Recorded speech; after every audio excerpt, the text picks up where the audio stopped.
Hello friends, అందరికీ నమస్కారం. వీడేంటి బిస్కెట్ ప్యాకెట్ పట్టుకున్నాను అనుకుంటున్నారా? ఈ విషయానికి వస్తున్నాను. ఎప్పుడైనా ఒక ఫుడ్ తినే ముందు దాని హిస్టరీ మనం తెలుసుకోవాలండి. ఈ బిస్కెట్ హిస్టరీ విషయానికి వస్తే కనుకండి, రోమన్స్ ఫస్ట్ ఇన్వెంట్ చేశారు. ఎప్పుడంటే 1588లో వాళ్ళ సైలర్స్కి, ఆర్మీ ఆఫీసర్స్కి ఆ టైంలో ఒక రెడీమేడ్ ఫుడ్ ఇవ్వడానికి ఈ బిస్కెట్స్ తయారైందనమాట. అమెరికాలో అయితే కుకీస్ అని, యూరోపియన్ కంట్రీస్ అయితే బిస్కెట్స్ అని దీనికి కాలానుగుణంగా పేరుంది.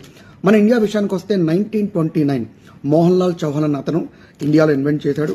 మీకు తెలిసిందే, గ్లూకోన్-డి పార్లేజీ కంపెనీకి అతనే అనమాట సీఈఓ. అతనే ఒకప్పుడు ఓనర్ అనమాట. దాని తర్వాత ఇది బాగా కాలానుగుణంగా అభివృద్ధి చెంది బాగా వచ్చింది. ప్రపంచవ్యాప్తంగా మే 29న వరల్డ్ బిస్కెట్ డేగా మనం అందరూ జరుపుకుంటూ ఉంటాం. ఏదైనా సరే బిస్కెట్ అనేది ఒక మంచి స్నాక్ అండి.